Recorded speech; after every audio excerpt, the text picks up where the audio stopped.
Hi, welcome to this video. In this video I'm going to tell you something about the RGB LED Strip Controller project that I did some time ago, which is programmed with the YAL programming language. So what will be the contents of this video? First, why I started this project. Then the main features of this RGB LED Strip Controller. I will explain something about the RGB LED strip I am using. I will show the schematic diagram with one LED segment, then the hardware, how I build it, and the final result. I will explain how it works and how the software was set up. And there will be a demonstration video showing the device in action. And at the end of this video you can find some references.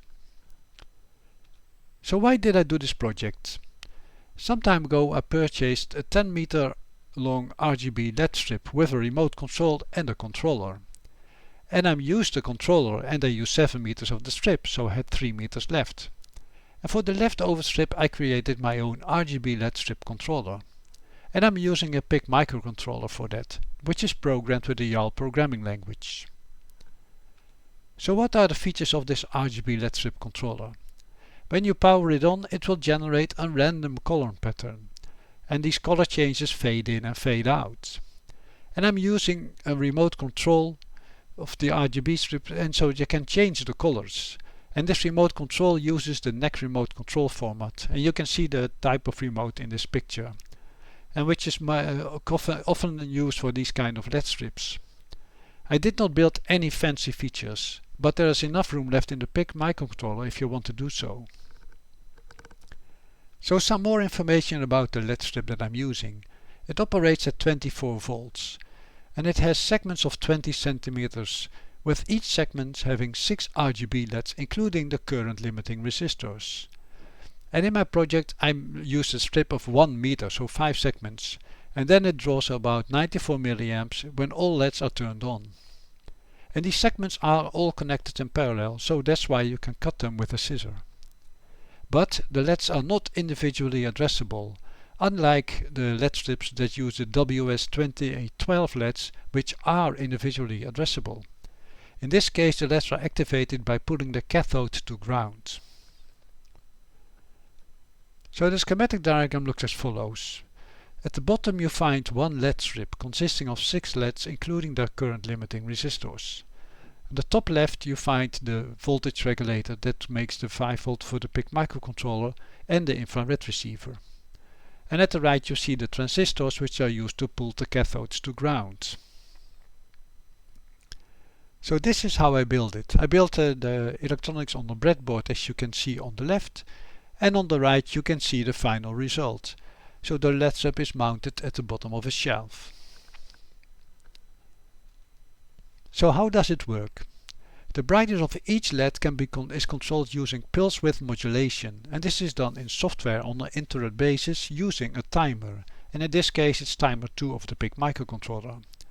The infrared receiver is connected to the inter-LED pin of the PIC, so the decoding is done in software on an inter-LED basis. And the remote control pulses are measured using another timer, and in this case it's timer 1. The main program does the fade in and fade out, and it generates the random colors. But as soon as you use the remote control, it changes to the colors that are indicated on the remote control. About the software. I'm using a simple PIC microcontroller, so no board. So normally you start the program by including the device file of the PIC that you used, and in this case it was the PIC 12F617. Then you first do the configuration of the microcontroller, which are also called fuses.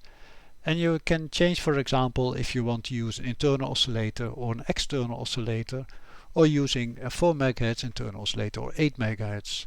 And there are also other fuses that you can change. Then you define the functionality of the pin with pin definitions. Then you include the libraries, and in this case I included the NEC remote control decoder library. Then I define some constants and variables, some irregular functions and procedures, but also an inter-LED procedure that creates the PWM signal. And at the bottom of the program you find the main program, which is in YAL called a forever loop.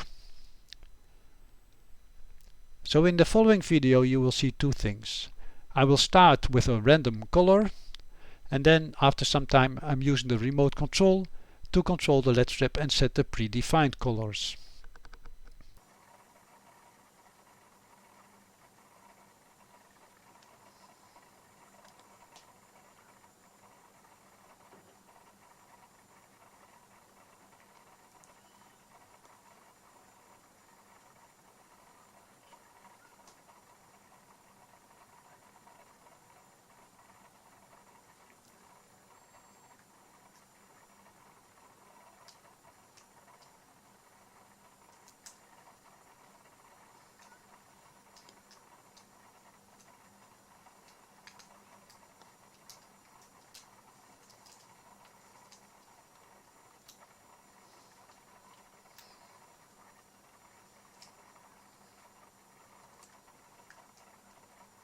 If you want to know more about this project, you can find it on my GitHub account.